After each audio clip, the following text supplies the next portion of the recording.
이 새벽 우리들에게 주신 하나님의 말씀은 스가랴서 3장입니다.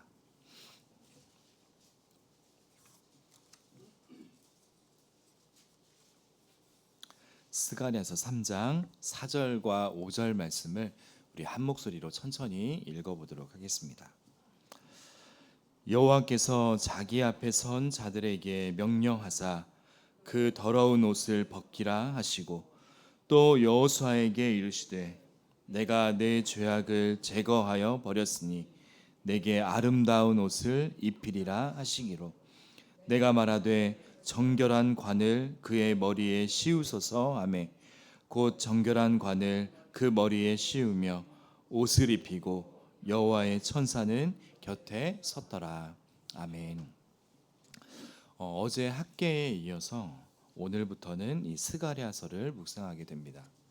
이 학계와 스가랴는 이 동시대의 인물인데요. 예루살렘 성전을 건축하는 일을 독려한 인물입니다. 이 학계와 스가랴 선지자는 이 성전 건축이라는 이 같은 목적을 가지고 메시지를 선포했지만 둘의 초점은 조금 달랐습니다. 학계는 이 성전 재건과 또 그것에 관련해서 직접적으로 메시지를 선포했다면 이 스가랴는 이 성전의 의미가 무엇인지 그리고 그 중요성에 관한 다양한 환상 등을 통해서 이 성전 재건의 중요성을 백성들에게 일깨워주고 또 성전이 가리키고 있는 이 메시아를 기다리고 소망하게 해주는 것에 초점이 맞추어져 있습니다. 이 스가랴서가 어떻게 메시아를 기다리고 있는지 이 시간에 두 가지 관점을 살펴보려고 하는데요. 첫 번째는 이 스가랴서는 이 학계와 비슷하게 더 큰 성전, 이 온전한 성전으로 오실 이 메시아를 기다리고 있습니다. 어제 살펴봤던 것처럼 이스라엘 백성들은 지금 자신들이 건축하고 있는 이 성전의 그 규모와 또 화려하지 않음 때문에 낙담하고 있었습니다. 이렇게 낙담하고 있는 이유는 그 성전이 얼마나 중요한 것인지 제대로 깨닫지 못했기 때문입니다. 이스라엘 백성들에게 성전 재건이 중요한 이유는요, 이 성전이 앞으로 참된 성전으로 오실 메시아를 내다보고 있기 때문이라고 어제 함께 나누었죠. 지금 우리는 언제 어디서나 예수님을 통해서 하나님을 만날 수 있지만 당시 사람들에게는 이 성전이 하나님을 만나는 장소였습니다. 그래서 이스라엘 백성들은 지금 짓고 있는 이 성전을 통해서 하나님을 만나면서 장차 궁극적으로 성전으로 오실 메시아를 기다려야 했던 것이죠. 이 스가랴 선지자는 그날을 기다리면서 지금 짓고 있는 이 성전 건축을 작은 일이라고 멸시하지 말라고 지금 그들을 설득하고 있는 것입니다. 두 번째로 이 스가랴서는요, 이 성전 파괴의 그 원인이 되었던 죄의 문제의 해결을 강조하고 있습니다. 이스라엘 백성들은 그들의 죄 때문에 예루살렘 성전이 파괴되고 이방 땅으로 포로로 잡혀가는 그 아픔을 겪었습니다.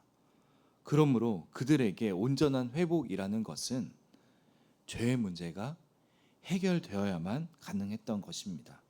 그래서 스가랴서는 시작할 때부터 내게로 돌아오라고 그렇게 강조하고 있는 것입니다. 여섯 번째 환상을 보면요, 하나님의 그 율법을 상징하는 커다란 두루마리가 날아가면서 이제 그 율법을 어긴 사람들을 하나하나 심판을 하는데요. 그것은 이 예루살렘에 돌아온 그 귀한 공동체에도 여전히 해결해야 할 그런 죄의 문제가 남아 있다는 것을 말해주고 있는 것입니다. 그런데 그들은 자신들이 지금 열심히 금식을 했다고 하면서 자신들의 의를 내세우고 있는 것이죠. 여러분 스가랴 7장 5절 말씀 우리 같이 한번 읽어보겠습니다. 온 땅의 백성과 제사장들에게 이르라.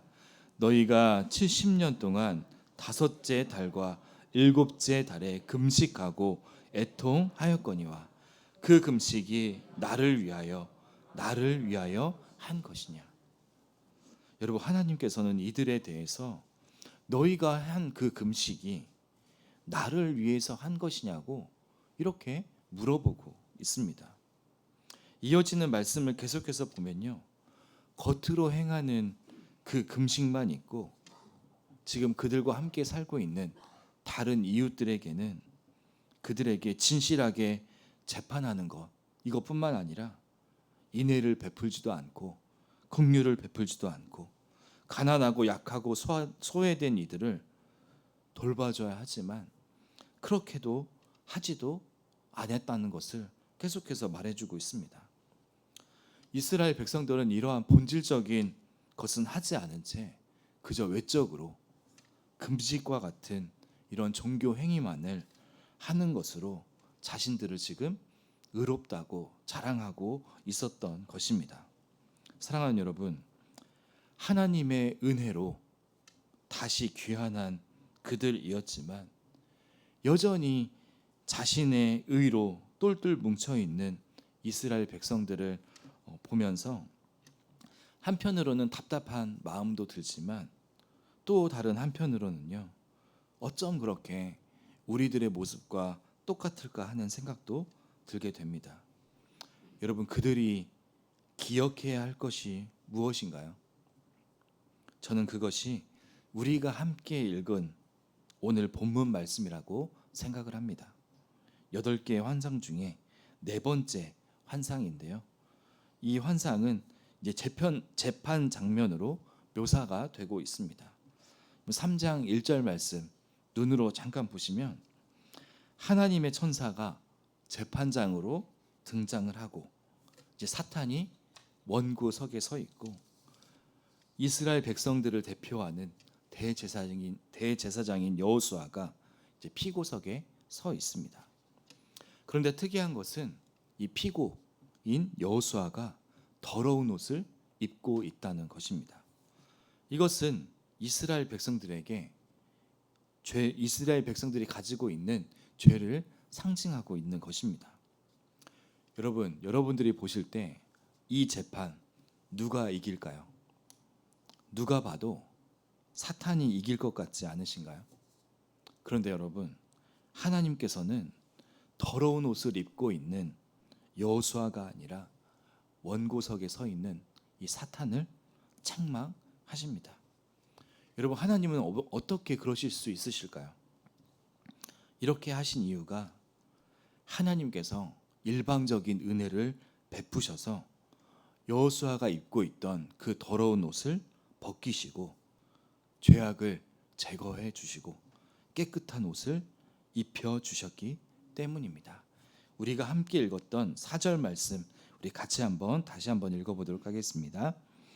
여호와께서 자기 앞에 선 자들에게 명령하사 그 더러운 옷을 벗기라 하시고 또 여호수아에게 이르시되 내가 네 죄악을 제거하여 버렸으니 내게 아름다운 옷을 입히리라 하시기로. 아멘.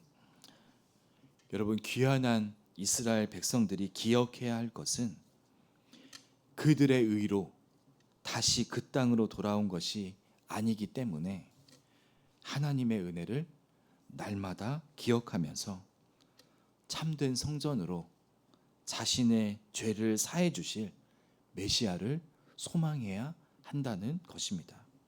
그리고 그와 같이 저와 여러분도 우리가 이 자리에 서 있을 수 있는 이유가 우리의 의가 아니라 하나님께서 베푸신 일방적인 은혜라는 것, 우리의 죄를 더 이상 바라보지 않으시고 그리스도의 의의 옷을 입혀주셨음을 날마다 기억해야 할 줄로 믿습니다. 우리 사랑하는 북문의 성도 여러분, 오늘 하루 참된 성전 되시는 그 예수 그리스도와 깊이 교제하시면서 그가 베풀어 주신 그 은혜를 다시 한번 기억하고 그러므로 인해서 우리가 진짜 그리스도인으로 살아가는 오늘 하루가 되시기를 주님의 이름으로 간절히 축복합니다. 기도하도록 하겠습니다.